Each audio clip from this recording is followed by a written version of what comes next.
Y a esta hora de la tarde, como les contábamos, estamos esperando esta conferencia de prensa del presidente Joe Biden. Una vez que ha terminado la cumbre de la OTAN, él ha citado esta conferencia de prensa que será con todos los que cubren Casa Blanca, será de 30 minutos aproximadamente, sin pautas previas, sin preguntas anunciadas, absolutamente en directo y con todos los temas agenda abierta.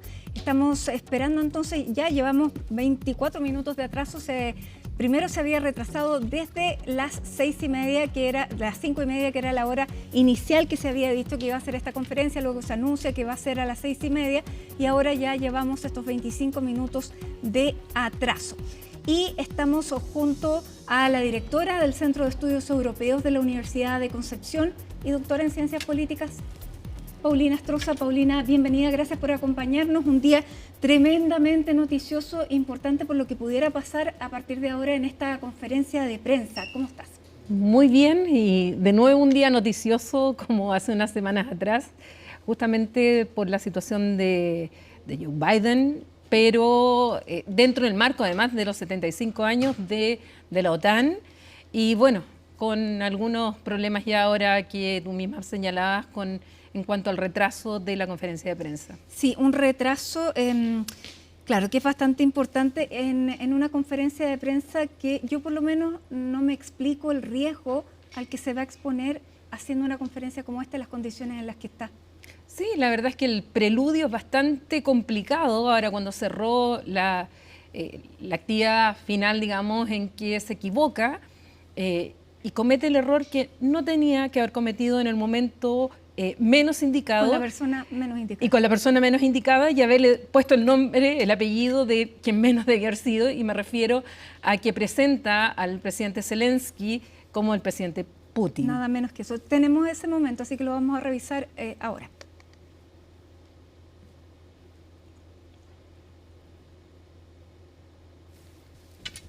Bueno, estamos esperando tanto la declaración como la conferencia de prensa. Eso fue, claro, al cerrar esta cumbre de la OTAN, en la que se refuerzan además las ayudas a Ucrania. Ahora sí la tenemos. And now I want to hand it over to the president of Ukraine, who has as much courage as he has determination. Ladies and gentlemen, President Putin. President Putin. He's going to beat President Putin. President Zelensky. I'm so focused on beating Putin, we got to worry about it. Anyway, Mr. President. I'm better. You are a hell of a lot better. Thank you so much, Mr. President. Porque no teníamos la traducción, ahora se la podemos hacer, así que si la repetimos para decir claramente lo que ahí estaba diciendo, que era bien importante, porque, claro, lo ensalza, lo alaba a Zelensky, aparentemente, y después da el nombre de Putin, que es su archienemigo que le está invadiendo el país. Además que trata de corregirse.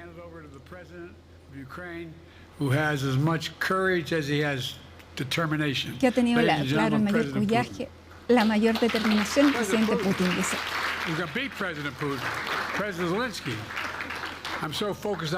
Estoy demasiado enfocado en Putin.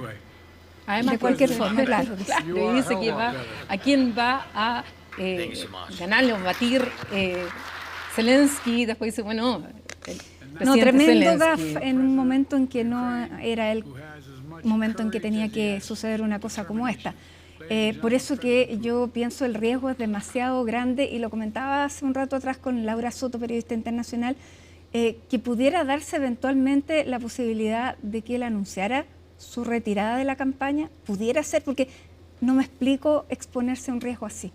A ver, según lo último que yo venía leyendo, justamente cuando venía al canal, Nancy Pelosi, de 84 años de edad, que es, digamos, una decana dentro del Partido Demócrata, ya había empezado antes a ver la posibilidad que buscar una alternativa, porque ya con el debate había confirmado lo que se venía rumoreando hace tanto tiempo respecto a qué tan capacitado está para ser realmente candidato y sobre todo próximo presidente de los Estados Unidos.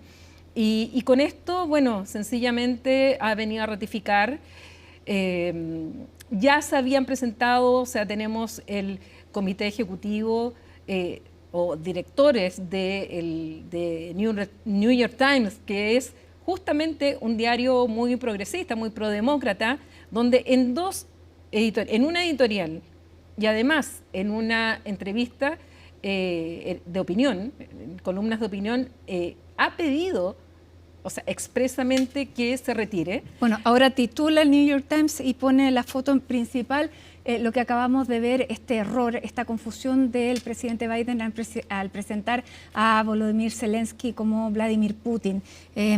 Claro, no podía quedarle como guinda de la torta al New York Times para terminar esta cumbre de la OTAN, que un error como este, digo, guinda de la torta en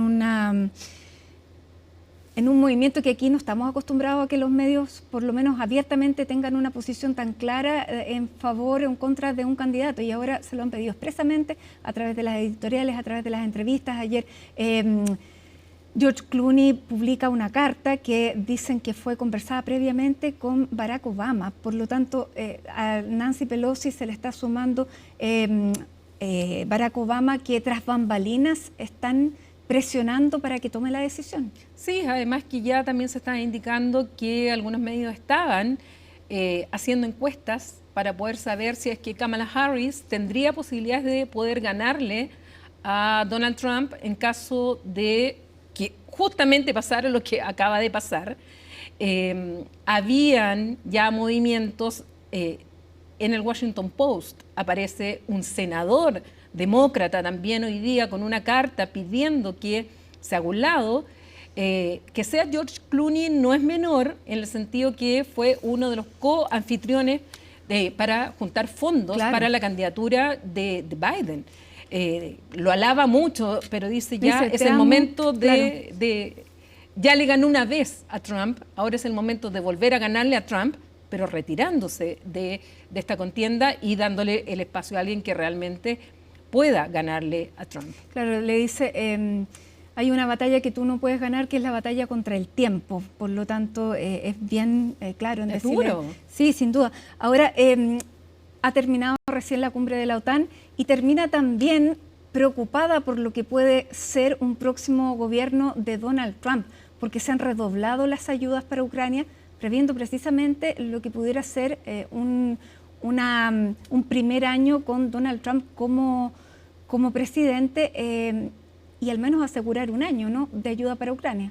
Así es. Yo quiero dar un cierto contexto, porque aquí estamos hablando de una cumbre que estaba muy esperada, porque son los 75 años de el surgimiento del Tratado del Atlántico Norte, la primera vez con 32 miembros, porque se acaban de unir justamente por la guerra de Ucrania, tanto Suecia como Finlandia, y al mismo tiempo hacen este aporte mayor cuando ya desde la época de Obama lo que se estaba pidiendo era que los países miembros aumentaran su contribución a lo que significa la OTAN. Ellos no pagan contribuciones directas. Lo que ellos hacen es determinar qué porcentaje del Producto Interno Bruto de cada estado van a invertir en defensa. Y con Obama habían llegado a un acuerdo en 2014 que iba a ser el 2% del Producto Interno Bruto de cada país, cosa que no se había cumplido. Hoy día son 23 de los 32 países y acabo de leer que el nuevo primer ministro del Reino Unido ha dicho que esto debiera ser el 2,5, o sea, ya no el 2, el 2,5, y que los estados deberían estar dispuestos a hacerlo. ¿Por qué? Porque se teme justamente que llegue a la Casa Blanca Trump, que ya sus asesores el día de ayer habían indicado que de ganar van a disminuir el aporte de Estados Unidos a la OTAN, cuando es el principal, digamos, proveedor de defensa, y además retirarle bastante el apoyo a Ucrania. Entonces, con esto por lo menos asegurarían el primer semestre del 2025. Exactamente. América para los americanos, aparentemente las intenciones de Trump es salir del escenario internacional, volcarse solo internamente, y en ese escenario, por supuesto que es necesario asegurar los recursos. Además, bueno, estamos viviendo un momento bien complejo con una polarización a nivel global bien definida, Oriente contra Occidente, y Oriente definido con Rusia, con China, con Irán. donde se está haciendo cada vez más evidente este choque. Se le ha culpado directamente a China de armar a Rusia para mantener este ataque sobre Ucrania. ¿Cómo ves tú a la OTAN frente a este escenario nuevo, de alguna manera? Está bastante complejo. Por un lado, la declaración del secretario general de la OTAN, todavía Jens Stoltenberg, que es noruego, pronto será Mark Rutte, que es el ex primer ministro de Países Bajos, dijo expresamente que China era uno de los riesgos que estaba apoyando a Rusia en esta guerra ilegal, en esta adquisición de territorio por medio de la fuerza. China reacciona de una manera bastante furiosa. Entonces, claramente se está dando un escenario ahí de enfrentamiento ya directo, culpando a China. Pero por otro lado también tenemos a la Unión Europea, que tampoco está 100% con todos los cambios últimos. Países que son miembros de la Unión Europea y que son parte de la OTAN, como Eslovaquia. El primer ministro de Eslovaquia planteó que no podía ser que Ucrania fuera parte de la OTAN, porque esto significaría que se iría camino a una tercera guerra mundial.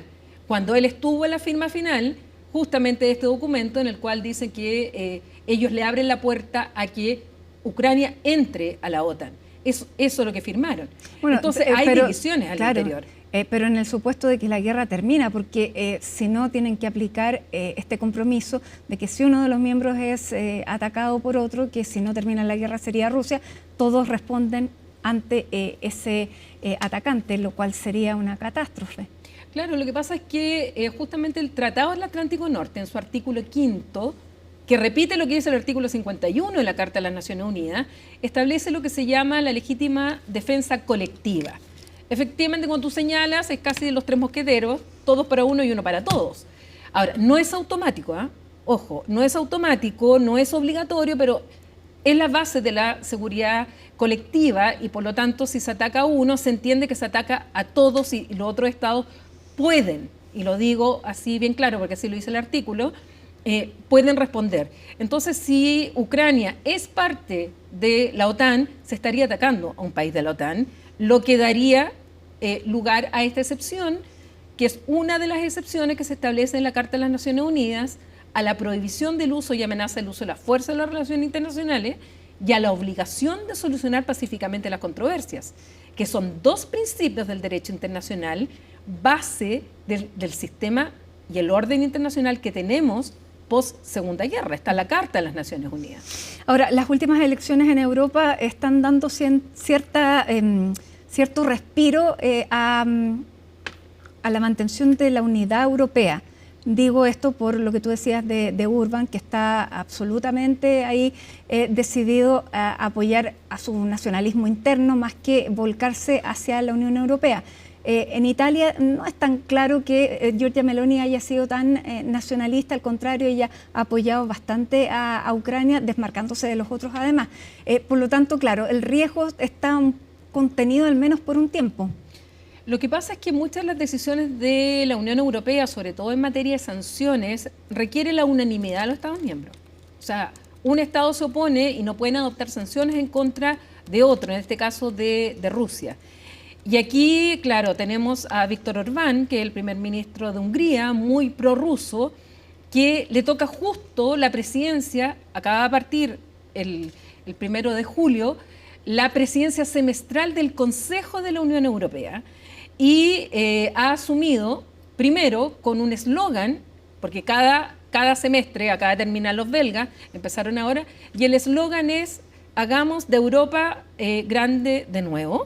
Y en segundo lugar, está haciendo una gira en estos momentos donde se ha reunido incluso con Vladimir Putin, lo que se ha tomado como también un tema bastante disruptivo como presidente del Consejo de la Unión Europea, y ha tenido problemas internos con el resto de los europeos.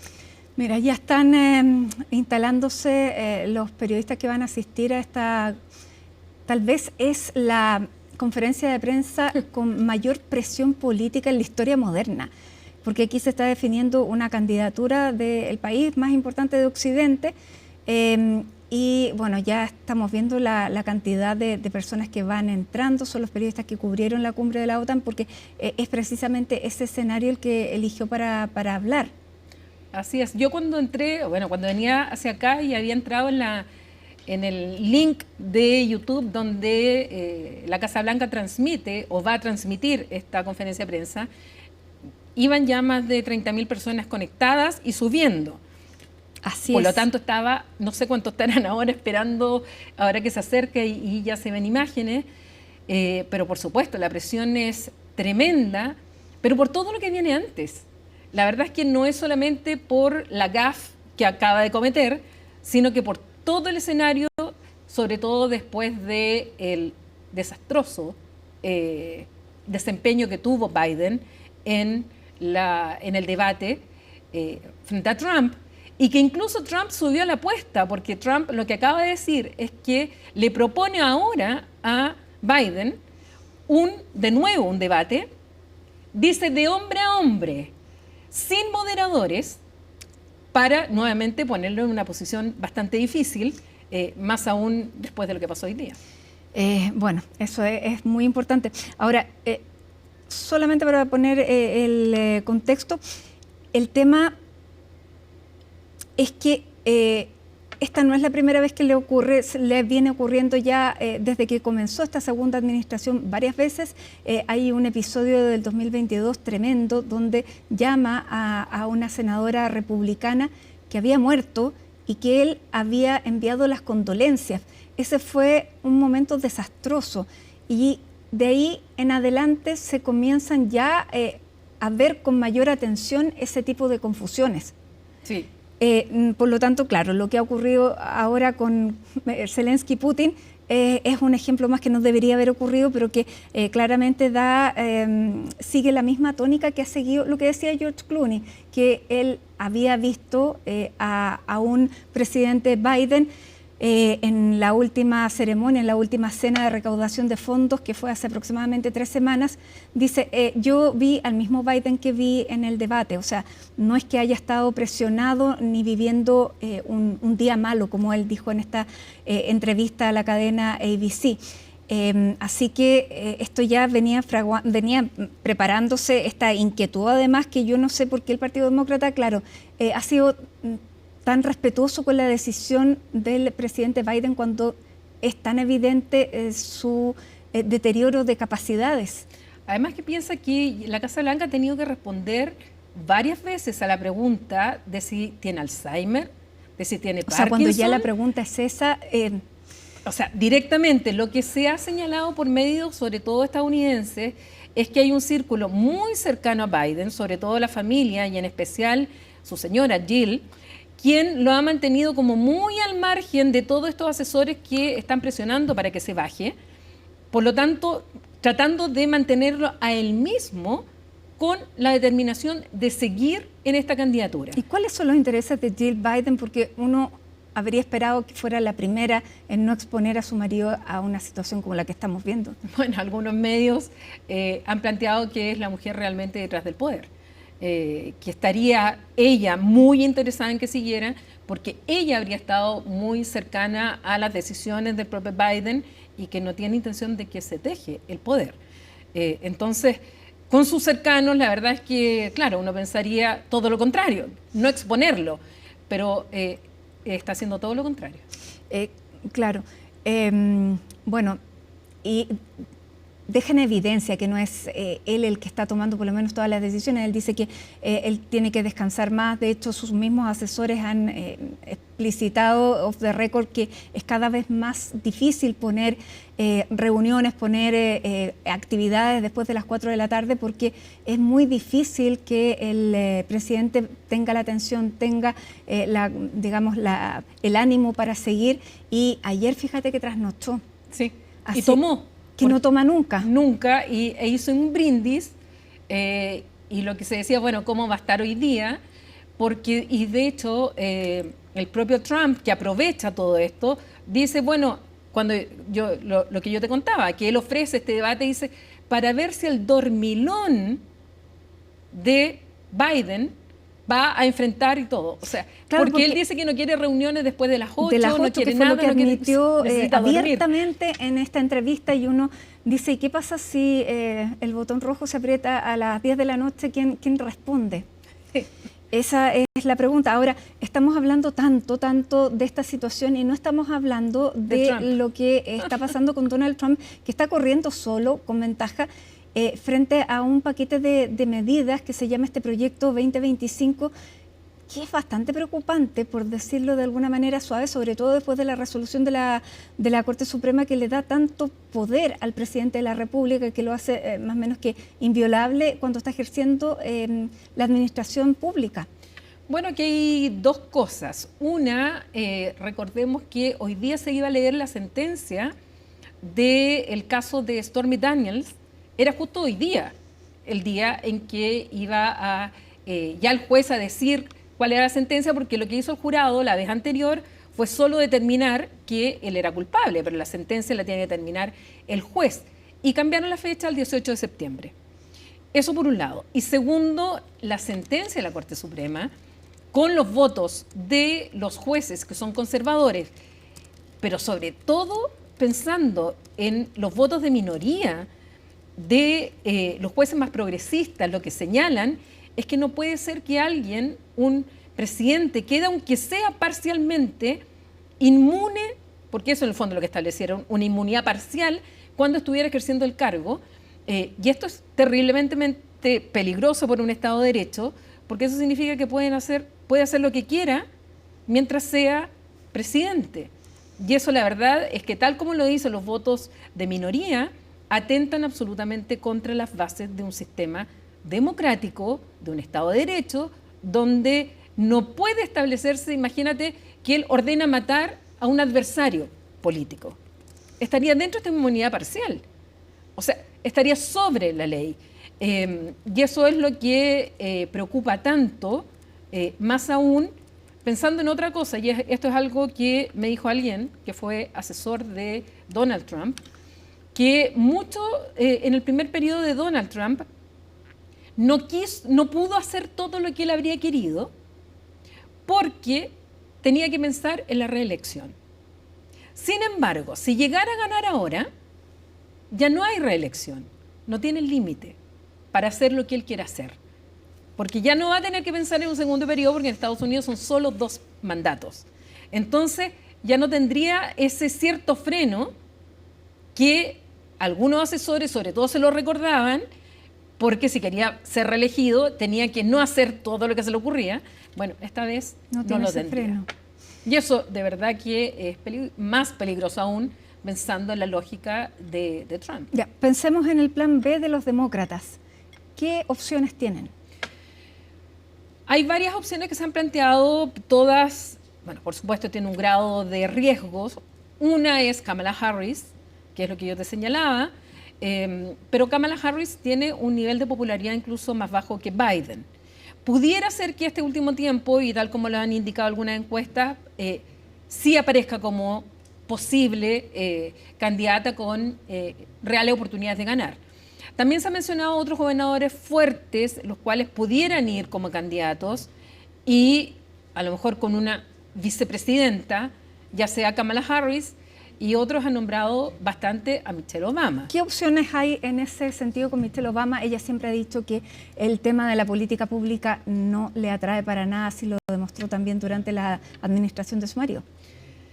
Yo no lo sé, porque aquí también hay varias versiones de los medios de comunicación. El hecho que Barack Obama esté detrás también de esto de bajar, en una de esas, si realmente marca Michelle Obama, tal vez podría ir de vicepresidenta de algún gobernador. Claro. Eso sería un golpe a la cátedra. Como el de California. Exacto. Eso podría ser un golpe para en definitiva, detener un segundo mandato de Trump, con todo lo incierto que es el escenario internacional, tal como tú le señalabas. O sea, hoy día hay un enfrentamiento directo, y esta cumbre lo demostró, entre este occidente, que serían estos 32 estados de la OTAN, más sus aliados del Indo-Pacífico, que también hay muchos ahí desde Australia, Nueva Zelanda, el mismo Japón, etcétera, porque esa zona es muy peligrosa, frente al otro lado, donde estaría Rusia, China, estaría Irán, donde está Corea. Recordemos que además Corea acaba de celebrar un acuerdo bilateral de seguridad mutua con el propio Vladimir Putin. Entonces, las piezas se están moviendo de una manera que está siendo muy, muy, muy complejo y donde además se está tratando de conquistar a los terceros estados. De aquí hablan de un concepto que a mí no me gusta, que es el sur global, donde se está pensando en América Latina y el Caribe, en África y en parte de Asia. Claro, ese es el escenario. Por lo tanto, no es menor quien salga. Mira, ya llevamos prácticamente una hora de atraso de esta conferencia de prensa. No sabemos porque a esta altura, bueno, circulan muchísimas rumores. Yo no estoy mirando nada, sí, así que no me he informado de nada en estos momentos. Claro, pero, o sea, la conferencia se mantiene, las razones son las que ahí están circulando, pero bueno, seguimos entonces ahí atentos con lo que está haciendo la señal oficial en este momento, cuando además ya debieran, bueno, este es un mes extraño además, Paulina, porque viene la nominación republicana y vienen las vacaciones. Sí, bueno, la nominación es en 4 días más. Y además, otra cosa que no te había señalado y que es importante, justo después de que cometió la gaffe, los tweets que empiezan a aparecer, bueno, hubo una conferencia de prensa de Emmanuel Macron, donde se le pregunta por esta gaffe. Y él dice, bueno, todos hemos cometido errores, yo también he cometido errores, y yo no voy a opinar de política interna. Y luego aparecieron 2 tweets de quien hoy día es la primera ministra de Estonia, Kaja Kallas, quien sería, y lo pongo en condicional porque todavía no se sabe, quién sería, por lo menos está siendo presentada por la Unión Europea como la próxima alta representante para la política exterior y de seguridad de la Unión Europea, es decir, reemplazar a Josep Borrell, y ella en sus tweets plantea la unidad y que Ucrania tiene que ser parte de la OTAN, que aquí se demostró que hay que seguir apoyando a Ucrania, porque al ser de Estonia, evidentemente es muy contraria a Rusia. Luego apareció otro tuit del que es el actual presidente del Consejo Europeo, Charles Michel, ex primer ministro belga, donde nuevamente refuerza la idea que terminaron unidos, apoyando a Ucrania, que están aumentando las ayudas. O sea, todo esto apareció en lo que yo alcancé a leer antes de entrar al estudio y después de lo que pasó en esto que ocurrió con Biden. Entonces, lo que están tratando de hacer es mostrar que hay unidad, que van a seguir apoyando a Ucrania, que van a seguir en esto, pensando sin duda en un escenario en el cual pudiera ganar Donald Trump en noviembre. ¿Quién sería la persona, la número 2 o el número 2 de Donald Trump? Porque ahí también hay una decisión importante, aunque con una figura como Donald Trump da lo mismo. La verdad es que no lo sé, porque terminó peleado hasta, recuerda, cuando fue el ataque al Capitolio con el vicepresidente, con Mike Pence, donde también tuvo problemas con otros, terminó echando a sus asesores, terminó echando a los más cercanos. La verdad es que no me atrevo ni siquiera a dar nombres, porque no sé si los republicanos tienen claro quién Donald Trump pondría como vicepresidente y quiénes serían realmente los asesores de este segundo periodo, si serían los mismos del primer periodo. ¿No hay ninguna situación judicial que pudiera frenar a Donald Trump? Lo que pasa es que la sentencia, de partida, en la Constitución de los Estados Unidos y en la legislación de los Estados Unidos no hay ningún impedimento por una causa judicial o por una sentencia que le impida ser candidato, incluso ser presidente. O sea, podría ser presidente desde la cárcel. Segundo, la sentencia que estaba lista para ser leída antes de las elecciones era esta, que la de Stormy Daniels, y que ahora ya sabemos va a ser el 18 de septiembre. Bueno, va a ser meses antes de las elecciones. Y después vienen las otras causas, sí, que hay varias que son bastante complejas, sobre todo la del asalto al Capitolio, porque eso significa delito de traición. Ya hay otras causas, pero esas son todas después de las elecciones, que a menos que se fuera un impeachment, Pero para eso, ¿y qué pasa? El impeachment pasa por el Senado. Bueno, y ese si tiene mayoría en el Senado, ese no va a es otro de los pasar. escenarios, Entonces, porque lo que se está en juego ahora no es solamente la candidatura de Joe Biden, sino que la situación de los demócratas en el Senado como en la Cámara de Representantes. Y eso es también lo que tiene con los nervios de punta a los demócratas, quienes están tratando de todas las formas posibles de resolver este problema. por supuesto, porque eso implica mucho en las candidaturas. Bueno, ¿con quién va la foto? Pasa un poco acá también en Chile y otros países. Es lo que le pasó a Emmanuel Macron, donde los macronistas no querían ir en la foto, ahora en las elecciones que se hicieron en Francia, en la legislativa, no querían ir con Macron al lado de la foto. Ahora también los gobernadores necesitan un candidato fuerte para ponerlo en la foto. Pero si los gobernadores tienen esta situación, o los que quieren ser candidatos después al Senado o a la Cámara de Representantes, necesitan también, bueno, un candidato demócrata fuerte, y no que esté dando el espectáculo que lamentablemente está dando Biden en estos momentos. No, es lamentable un término de carrera política de la manera que estamos presenciando ahora. Varios se lo han dicho así, ¿eh? El mismo George Clooney dice eso, o sea, yo lo apoyé cuando fue senador, yo lo apoyé como vicepresidente, yo lo apoyé como presidente, fui coanfitrión para juntar la mayor cantidad de donaciones, pero también quiero que termine bien. Bueno, ya no está terminando bien. Lo mismo le decía en una columna del New York Times. El nombre se me fue, no soy Joe Biden, pero un clásico columnista del New York Times que había que también enseñar a salir, y era lo que no estaba haciendo. Bueno, ya tenemos prácticamente una hora de retraso sobre una conferencia de prensa que iba a comenzar a las 5:30 oficialmente, luego se anunció que iba a comenzar a las 6:30, ya llevamos una hora respecto de esa segunda hora anunciada, así que nosotros nos llega el final del programa, Paulina, y por cierto que con esa imagen los dejamos invitados a que sigan en nuestra sintonía, porque por cierto no vamos a dejar de estar pendientes, y precisamente ahora lo que viene es Conexión Global junto a Alicia Contreras, que esperemos entonces sea ella la que pueda finalmente dar esta conferencia, y nos vamos a quedar todos atentos. Yo no me voy a mover de aquí